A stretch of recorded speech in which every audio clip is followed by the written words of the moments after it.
covering the Northern Bahamas. You're watching the Bahamas Tonight, Northern Edition.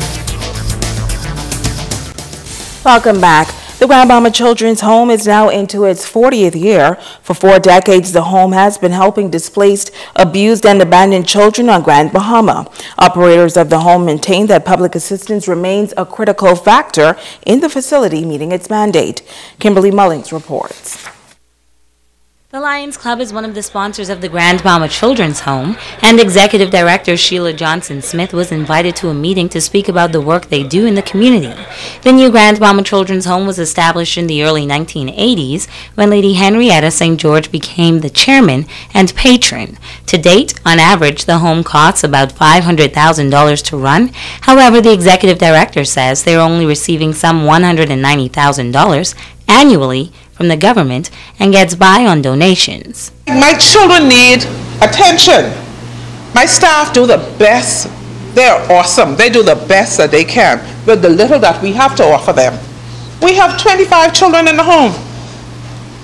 25 children in the home. That's a lot of children. And I'm sure more will be coming. We can take up to 40.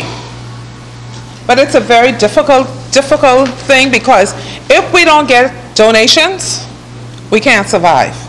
It's impossible for us to survive. This year, the Children's Home is celebrating 4 decades of providing care and protection to children from the Northern Bahamas and in some cases, New Providence. Then this is our 40th year of giving care and protection to our children from Bimini, Abaco, and sometimes Nassau. We cannot continue to operate unless we have persons such as yourselves coming in to help us. And so we appreciate everything that the community does for us.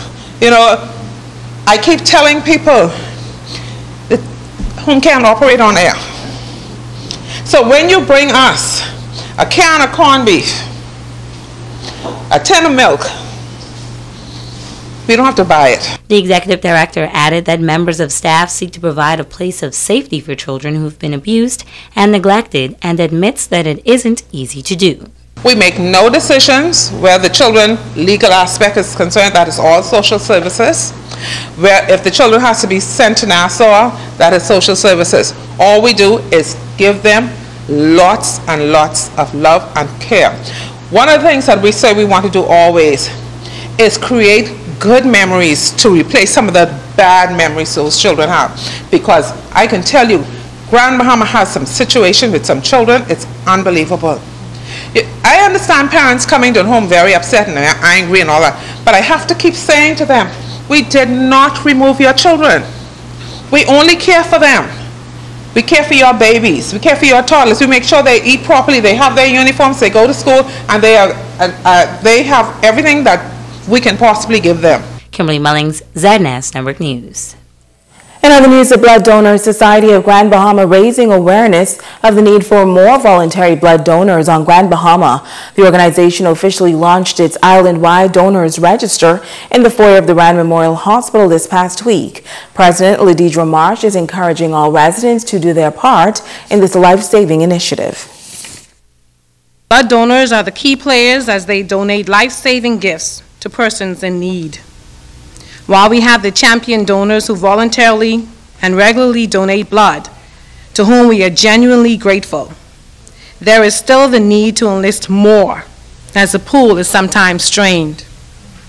We are grateful for the partnerships that have been forged with the Grand Bahama Health Services, Grand Bahama Red Cross, and other civic organizations, and we will be coming to your church, your organization, your agency, your school, and business houses to join us in the fight to save lives. Encourage the staff to motivate people to continuously roll up their sleeves and give blood. Physician and internist Pamela Ituk says that there's no reason why more persons are not donating. After all, she says it could be the difference between life and death. You can make time. 1 pint of your blood can make the difference between life and death in another. 2, most persons can be blood donors. Existing health challenges are often not deterrents. This can be determined at the time of giving. 3, the process is safe and painless. It is easier than you expect. 4, you might get a cup of juice and cookie. And 5, just go for it. And now it is time to ask the doctor.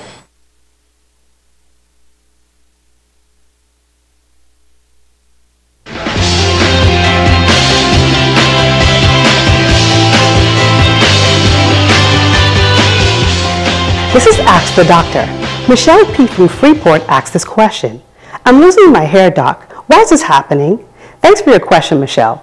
Anyone, men, women, and children, can experience hair loss, a condition we call alopecia.